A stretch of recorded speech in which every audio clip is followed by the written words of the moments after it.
मेरा तो दिल खुश होता। एक ही आदमी है, हैदराबाद में रहता है, अम्मा अब्बा ने पढ़ा दिया, पढ़ गया, नाम वैसी है। जी जी जी जी जी जी जी। इलेक्शन बिहार में होने वाला, अकेले ने धड़कनें तेज कर दी हैं सबकी, अकेले ने। मैं कोई सियासी आदमी नहीं हूं, मगर बात कहता हूं, हैदराबाद में बैठ के बिहार के इलेक्शन की धड़कनें तेज कर दी है।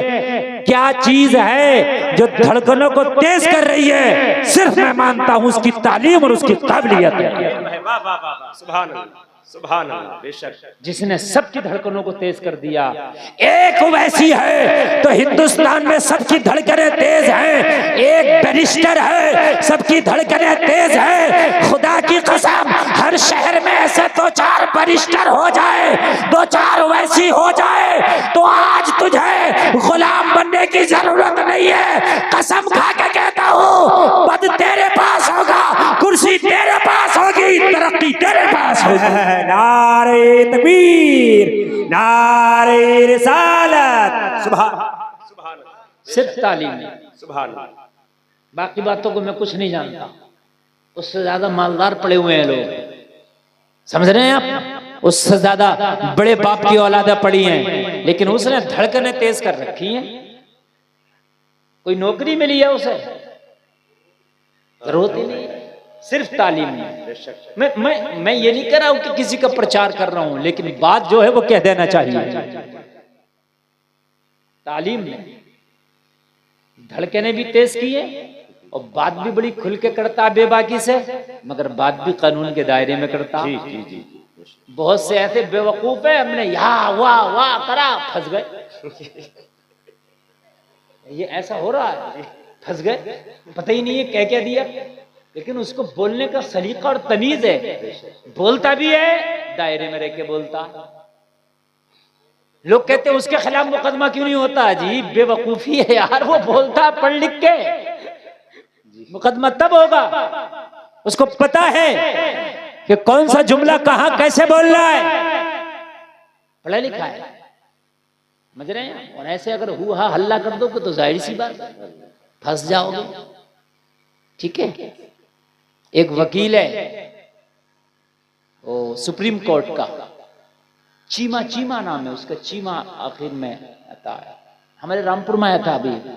उसके मारे डीएम की हालत खराब रहती थी, डीएम की, समझ रहे हैं? चीमा नहीं, वो क्या है यार, पतला सा वकील है, पराचा, महमूद पराचा, हमारे रामपुर से इलेक्शन लड़ा था विधायकी का इसी बार। अब अल्लाह जाने वो क्यों आया, हालांकि वोट वोट भी नहीं आया, मगर आया और इतने दिनों रहा, जिधर से गुजरा डीएम भी रहता, अरे पराचा साहब आ रहे हैं। क्या है वो? तालीम, काबिलियत, तालीम, काबिलियत। क्यों? तुम अगर काबिल बनोगे तो तुम तरक्की नहीं करोगे, मगर तुम्हें तो मौलवियों की भी नहीं मानना, तुम किसकी मान लोगे? अम्मा की तुम्हें नहीं मानना, अब्बा की तुम्हें नहीं मानना, मौलवी की तुम्हें नहीं मानना, अदब तुमने नहीं सीखा। मेरे अजीजों, कान खोल करके सुनो, धन दौलत किसी काम की नहीं तालीम के सामने। बेशक हक है, हक है, बेशक। तालीम के सामने धन दौलत लोंडी है। जब तालीम नहीं है तो धन दौलत भी होगी, उसकी हिफाजत ना कर सकोगे। जी जी जी।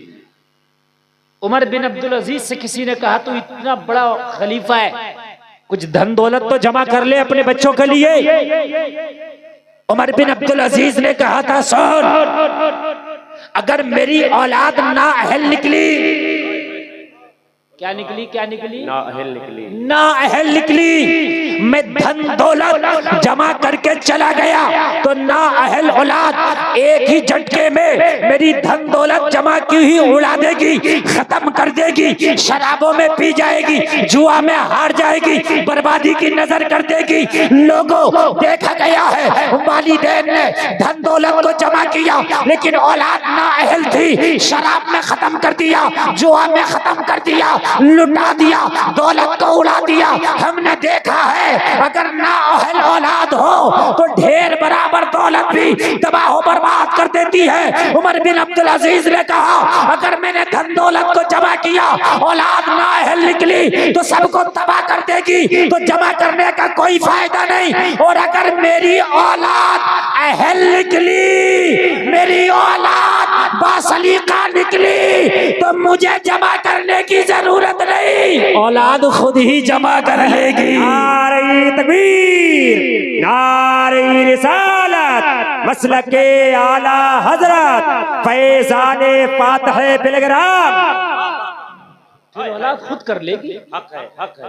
तो धन दौलत जमा ना करो बल्कि औलाद को काबिल बनाओ। जी बेशक बेशक, सुभान अल्लाह। धन दौलत जमा करके बेवकूफी है, औलाद खत्म कर देगी। मैंने अपनी आंखों से देखा है, मैं 50 लोगों की मिसाल दे सकता हूँ। बाप अमीर था, औलाद ने उड़ा दिया। जी बड़े मोबाइल, महंगी गाड़ियां, महंगे शौक, समझ रहे हैं आप, सब खत्म कर दिया, तबाह कर दिया। और मैंने अपनी आंखों से देखा, बाप गरीब था, बाप रक्षा चलाता था, बाप जो है साइकिल पे फिरता था। मैंने अपनी आंखों से देखा बाप मजदूरियां करता था, अपनी आंखों से देखा बाप खेती किसानी करता था, मगर औलाद को बढ़ा लिया, औलाद को अहल बना दिया, औलाद को काबिल बना दिया। मैंने देखा बाप जिंदगी भर मजदूरियां करता रहा, बेटा ऑफिस में बैठा है, करोड़ों के काम कर रहा है। हक है, बेशक, सुभान माल इकट्ठा ना करो, औलाद को पढ़ा लो, सुभान अल्लाह, बेशक। यही माल है तुम्हारा। अगर औलाद को काबिल ना बना सके तो खुदा की कसम यहाँ भी सर नीचा रहेगा, वहां भी सर नीचा रहेगा। अफसोस होता है मुझे अपनी कौम की हालत देख करके, बहुत अफसोस होता है। तालीम लोगों तुम्हें अलग बनाती है, तालीम एक खुशबू है। तुम जिस खुशबू के करीब नहीं होना चाहते ना, वो खुशबू एक ऐसी है कि मेरे नबी सल्लल्लाहु ताला अलैहि वसल्लम ने जंग में शिरकत की, जंग मुसलमानों को जंग में फतह हुई, काफिरों को कैदी बनाया। तो वो कैदियों को जब छुड़ाने आए तो नबी ने फरमाया इनका बदला दो। वो बदले में माल देते, अपने कैदियों को ले जाते। कुछ ऐसे थे उनके पास माल ना था, नबी ने फरमाया तुम्हारे पास ये इल्म है, तुम्हें इल्म सिखाओ, इल्म सिखाने के बदले तुम्हें आजाद कर दिया जाएगा। सुभान। उस्मानियों ने हुकूमत की पूरी दुनिया पर। अब तुम समझ नहीं रहे हो उस्मानी क्या कह रहे हैं। भाई इतना बता दे रहा हूं मैं कि तुर्कों ने हुकूमत की पूरी दुनिया पर 625 साल, अभी 100 साल हुए उनकी हुकूमत खत्म हुए। कितने साल हुए? 100 साल। मदीने पाक पर वही मेजबानी करते थे, हरम काबा की वही मेजबानी करते थे। मदीना शरीफ में आज भी रेलवे स्टेशन बना हुआ है, उन्हीं का बनाया हुआ है। गुम्बद खजरा भी उन्हीं का बनाया हुआ है। मस्जिद नबवी भी उन्हीं की बनाई हुई, वो तोसी कर ली है उन्होंने पीछे को, वो अभी इनकी बनाई हुई है। ओरिजिनल मस्जिद नबवी जो आगे का हिस्सा है वो उन्हीं का बनाया हुआ है। सुभान अल्लाह। ऑटोमैन एम्पायर के नाम से उन्हें जाना जाता था। आधी दुनिया पे उनकी हुकूमत थी। कितनी दुनिया पर? आधी। जोर से कह दो। आधी। अरे अपने बच्चों को बता देना कि कलमा पढ़ने वालों की भी कभी आधी दुनिया पे हुकूमत होती थी, बता देना। जब उनकी हुकूमत टूटी है तो 42 मुल्क निकले, 42 मुल्क कट कट के बने उससे। बहुत बड़े आशिक थे मुस्तफा के, वो बहुत बड़े आशिक, इतने बड़े आशिक थे। वो रेलवे स्टेशन कभी मदीना जाना हो तो देखना, गुम्बद खजरा से मुश्किल से 1.5-2 किलोमीटर की दूरी पर है बस। आज भी वो ट्रेन का इंजन खड़ा हुआ है, उन्होंने रेलवे स्टेशन बनवाया तो, लेकिन जब उसको चलाया उससे धुआं निकला, आवाज निकली तो मना कर दिया। मेरे नबी के शहर में आवाज हो ये अदब के खिलाफ है, सुभान अल्लाह, ये अदब के खिलाफ है मेरे नबी के शहर में। कुरान कहता, आज भी नबी के रोजे पे एक आयत लिखी है कुरान की, कभी जाना तो पढ़ना। या अय्युहल्लज़ीना आमनू ला तरफउ अस्वातकुम फौqa सौतिन नबी, सुनहरी जाली के ऊपर लिखी है आयत। सुनहरी जाली के ऊपर जो आका का चेहरा अक़दस है, जिधर सुनहरी जाली है, उसके ऊपर ये आयत लिखी है, ए ईमान वालों अपनी आवाजों को मुस्तफ़ा की आवाज से ऊंचा ना करो। ये आयत आज भी लिखी हुई है, लोगों जरा गौर करो। सुल्तान अब्दुल हमीद ने कहा था मेरे नबी के शहर में और ये आवाज है, अल्लाह की बारगाह में जाके मैं जवाब क्या दूंगा? अगर रब ने पूछ लिया ए अब्दुल हमीद ये तो बता मेरे मुस्तफ़ा के शहर में इतनी आवाज वाली ट्रेन तूने चलाई कैसे? मैंने तो कुरान में कह दिया था नबी की आवाजों से अपनी आवाजों को ऊंचा ना करो। अब्दुल हमीद ने कहा इस प्रोजेक्ट को मैं अभी कैंसिल करता हूँ, आज के बाद ये ट्रेन ना चलेगी। सबने हाथ जोड़ के कहा, सारे वजीर आ गए, सारे मुशीर आ गए, कहा हुजूर खाली तुर्की का पैसा नहीं लगा है, इस्तांबुल से मदीना तक लाइन की पटरी बिछाने में पूरी दुनिया का चंदा लगा है, पूरी दुनिया ने पैसा दिया है, पूरी दुनिया ने ताउन किया है। लोगों को जवाब क्या दिया जाएगा? कहा चाहे अब्दुल हमीद बिक जाए, उनका कर्जा चुकाना पड़े, मगर मुस्तफा की बारगाह की जर्रा बराबर गुस्ताखी अब्दुल हमीद नहीं कर सकता। तभी तो बानसीब बेअदब बेनसीब। नारे तकबीर, नारे रिसालत, अज़मत शहरे मदीना, फैज़ाने शहरे मदीना। के अंदर इल्म नहीं तो वो चलती फिरती लाश है, जानवर है, और उसको जिंदगी का जर्रा बराबर भी एहसास नहीं कि मैं आया क्यों। अगर आपको इल्म नहीं है तो उसके सामने माँ की कदर, बाप की कदर, उलमा की कदर, किसी की कदर नहीं है। इल्म नहीं है। इल्म इतना जरूरी है, एक औरत को जितना जेवर भी जरूरी नहीं, उससे ज्यादा इल्म जरूरी है। इसीलिए कुरान की पहली आयत इकरा से शुरू होती है, पढ़िए। कुरान की पहली आयत ही ये है, पढ़िए। मैं आपसे सवाल करता हूँ, आपने अपने बच्चों को और खुद को कितना तालीम से करीब किया? खुदा की कसम इस तरक्की याफ्ता दौर में वाकई मेरी कौम बहुत पीछे है। आप ये कहोगे कि यार हमें लोग मार रहे हैं, हजरत हमें दुनिया दबा रही है, तो एक बात बताऊं, जब तुम किसी काबिल नहीं होते हो तो तुमको मारा भी जाता है, कुचला भी जाता है, हक मिलता नहीं, हक लिया जाता है। जी जी जी जी, बेशक बेशक, समझ रहे हैं आप? मारा भी जाता है, कुचला भी जाता है, दबाया भी जाता है। आज इल्म से मेरी कौम मुस्लिम खुदा की कसम बहुत दूर है, अभी बहुत दूर है। 5, 10, 20% लोगों ने पढ़ाई कर ली तो क्या वो पढ़ाई थोड़ी होगी? बहुत दूर। और आप क्या सोचते हो, हम इल्म से दूर रह करके कामयाब हो जाएंगे? तुम जाहिरी तौर पे मुसलमान तो हो, लेकिन दीन ना सीख करके दुनिया वाले तो तुम्हें मारेंगे मुसलमान होने की वजह से, मरने के बाद फरिश्ते मारेंगे तुम्हें बेअमल होने की वजह से। बड़े पछताओगे, दोनों तरफ मारे गए। और जब तक इल्म नहीं होगा अमल नहीं हो सकता। बड़ी काम की बात बता रहा हूं, हुजूर सैयद साहब क़िबला तशरीफ फरमा, जब तक इल्म नहीं होगा अमल नहीं हो सकता। कैसे करोगे अमल? नमाज पढ़ोगे, इल्म चाहिए। बेशक बेशक, अरे जब तक याद नहीं होगी, जब तक नमाज पढ़ोगे कैसे? और याद कब होगी? जब इतना पढ़े लिखे होगे। बिल्कुल अगर गुल्ल हो, रट रटा के याद कर ली, तलफ़ुज़ ठीक नहीं होगा। तलफ़ुज़ भी समझ में आ रहा है ये जुमला है, नहीं आ रहा? मुझे उम्मीद नहीं है कि ये जुमला भी समझ में आ रहा हो आपके। अगर आपने रट रटा के याद भी कर ली तो तलफ़ुज़ ठीक नहीं होगा, मखारिज ठीक नहीं होगा, उल्टी सीधी नमाज पढ़ोगे, क़यामत में मुंह पे मार दी जाएगी। और तुम कहोगे या अल्लाह हम तो जाहिल थे, पढ़े लिखे थे ही नहीं, हमसे जैसी आई हमने पढ़ ली। ये काम, ये बात नहीं चलेगी। बहुत से लोग कहते हैं यार हम तो इन पढ़े लिखों से हम ही बेहतर हैं। ये जुमला बहुत गलत बोला जाता है। अल्लाह की बारगाह में ये जुमला तुम्हारा नहीं चलेगा कि मौला हम पढ़े लिखे नहीं थे, हमारी जबान ऐसी थी, हमसे अच्छे से पढ़ना नहीं आई, जैसी आई वैसी पढ़ ली, नहीं चलेगा, मुंह पे मार दी जाएगी। क्यों नहीं सीखी तुमने अच्छे से नमाज? क्या पढ़ाने वालों की कमी थी? क्या बतलाने वालों की कमी थी? तो तुम्हारे पास कोई जवाब नहीं होगा। मैं यहां आया, आपका गांव का मदरसा बड़ा खूबसूरत, अच्छी बिल्डिंग है, मेरा क़याम भी वही है,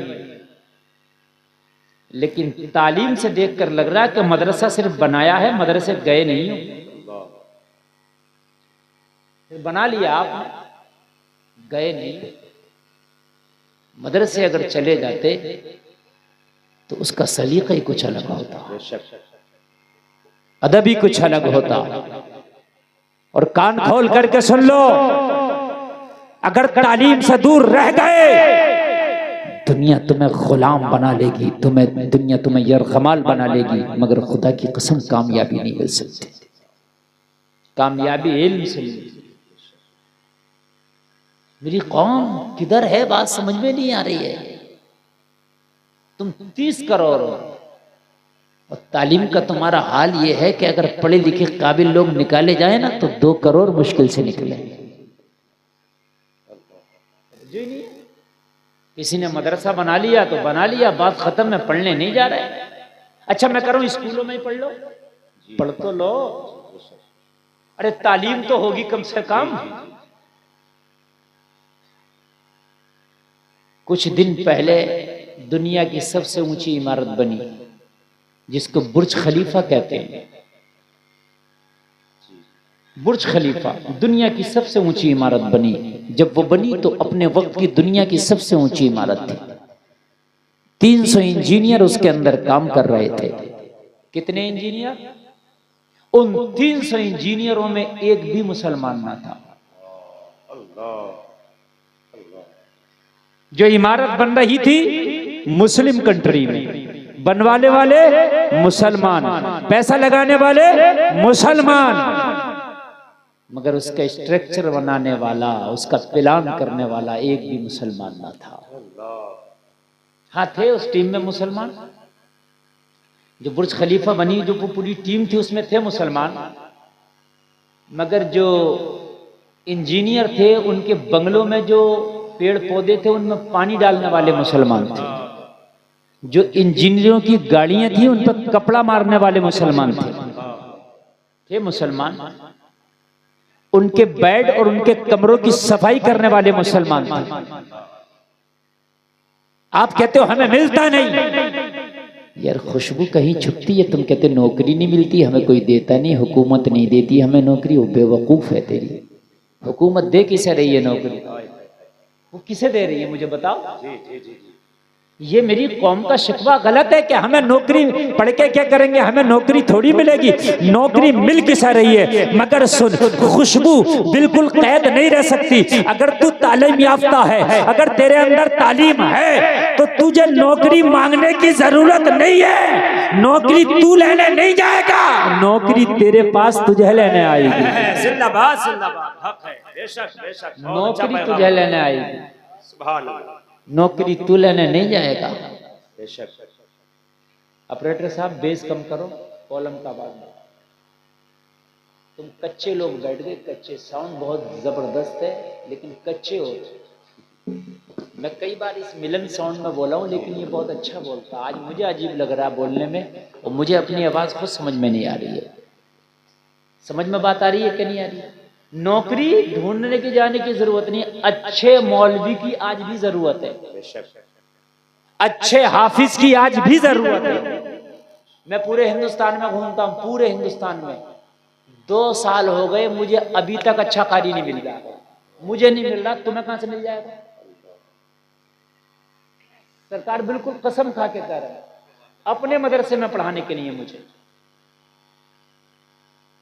2 साल से ढूंढ रहा हूं, अच्छा कारी मिल जाए, तनख्वाह उसकी मुंह मांगी दूंगा, नहीं मिल रहा। इतनी कमी। आप बच्चों को मौलाना नहीं बनाने, क्या करेंगे मौलाना बना के? क्या करेंगे मौलाना बना के? क्या करेंगे कारी बना के? मिलता नहीं कुछ। आज भी काबिल लोगों की कमी है, जगहें खाली हैं, लोग नहीं है।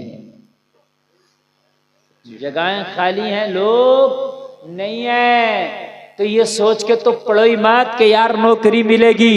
नौकरी मिलेगी नहीं, नौकरी तुझे खुद ढूंढ लेगी। इस काबिल तो बन।